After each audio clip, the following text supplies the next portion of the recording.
The beginning of 2024 turned out to be very hot for the Middle East. Israel is conducting an extremely harsh military operation against Palestine in response to aggression from Hamas. In response to the harsh strikes on Palestine, the Lebanese Hezbollah also attacked the Israeli army, although these attacks were more symbolic in nature. A much more serious problem is posed by the Yemeni Houthis. They are attacking trade ships in the Red Sea heading to Israel. These attacks create serious problems in global trade, as almost 20% of the world's trade fleet passes through the Suez Canal.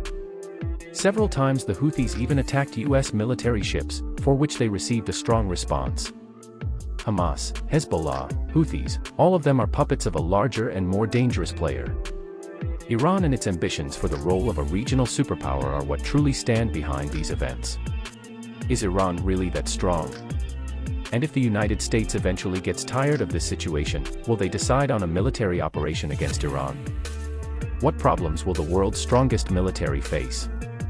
In this video, we will take a detailed look at the armed forces of Iran. The Global Firepower website ranks the world's strongest armies for 2024, placing the Iranian army 14th out of 145 countries, higher than Israel. Iran's regular armed forces consist of 610,000 active military personnel and another 350,000 reservists who are ready to join the main forces at short notice. It is worth noting the Islamic Revolutionary Guard Corps separately. These are 250,000 well-trained fighters ready to give their lives for Allah at any moment. The Islamic Revolutionary Guard Corps is Iran's most combat-ready unit, regularly participating in special military operations, primarily outside Iran. Even without counting reservists, the Iranian army has 860,000 personnel. For comparison, the United States has 1.4 million active military personnel. Iran's ground forces are equipped with 66,000 infantry fighting vehicles and 2,000 tanks. Primarily, these are old but still effective Soviet T-72 tanks, as well as domestically produced Zulfikar tanks and Chinese Type 59 tanks. Iranian artillery units are armed with 2,700 pieces of artillery from Soviet, Chinese, and American production, including rocket artillery systems. And of course, the good old Soviet Grad. The Iranian army has nearly 800 units of Soviet and Chinese multiple launch rocket systems. Until recently, Iran's air defense was relatively weak and outdated, primarily armed with obsolete cannon artillery installations. The Israeli Air Force could attack Iranian military targets with impunity. But a few years ago, Russia supplied Iran with modern S-300 air defense systems. It is unknown how many installations and missiles Iran received, but it was a significant batch. Now it won't be possible to bomb Iran with impunity. Iran's Air Force has almost 600 units of equipment.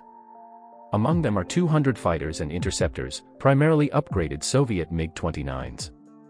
Of the 150 military helicopters, the majority are American Bell AH-1 Cobras from the 1960s and more modern Iranian Heza Shahid 285. It is important to note that in 2023, Russia began supplying the latest Su-35 fighters. This formidable machine can compete even with the most modern American fighters. By the end of 2024, it is planned to supply 50 such aircraft. Iran's navy has 101 units of surface and underwater fleet. The majority are small missile boats, but there are also more formidable ships, including corvettes, landing ships, 7 frigates, and 19 submarines. Iran's military-industrial complex is quite efficient. Despite harsh sanctions, Iran independently produces tactical missile systems Gadr-1, Emad-1, Sajil-2, as well as medium-range ballistic missiles Shahab-3 and Fadeh-110. The Shahid 123 kamikaze drones have shown their phenomenal effectiveness during the Russian-Ukrainian war. Russia, which has one of the largest military-industrial complexes in the world, purchases thousands of these drones. And in 2023, they built a factory where these drones are assembled under license. What is the effectiveness of these drones? Has Iran managed to create something more technologically advanced than the US or the UK? Of course not.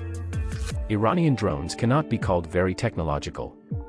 The Ukrainian army shoots down dozens of these drones daily with ordinary machine guns. But the Shahid drones are so cheap that you can launch 50 drones at once, and it will still be cheaper than one high-tech missile. And even if only 5 out of 50 drones reach their targets, it will cause serious damage. And, as usual, the cherry on top. In early 2024, the Iranian authorities announced that they would be able to create 10 nuclear warheads within a year. If this happens, Iran will join the ranks of nuclear powers, with whom no one will risk war, not even the USA. How did Iran manage to achieve such results under harsh sanctions and trade embargo? It's quite simple, they were helped. For a long time, China ignored sanctions against Iran and purchased oil in large quantities, supplying industrial goods and technologies in return. And when China became so strong that it began to compete with the USA for influence in the world, it decided to strengthen its influence in the Middle East through Iran. Chinese investments and technologies went to Iran, bypassing sanctions. And soon Russia joined, starting to supply modern weapons. What do we have in the end? Iran has a fairly strong and combat-ready army, and its power is only growing. Iranian generals are seasoned in real battles, and they lead their army splendidly. Undoubtedly, the advantage of the American army lies in technology. And in the event of a direct armed conflict, the US will have enough strength to defeat Iran. But the cost of such a victory will be very high, so a military intervention in Iran by the US is unlikely. But it is not necessary. Americans just need to grow a strong competitor in the region who will create trouble for Iran.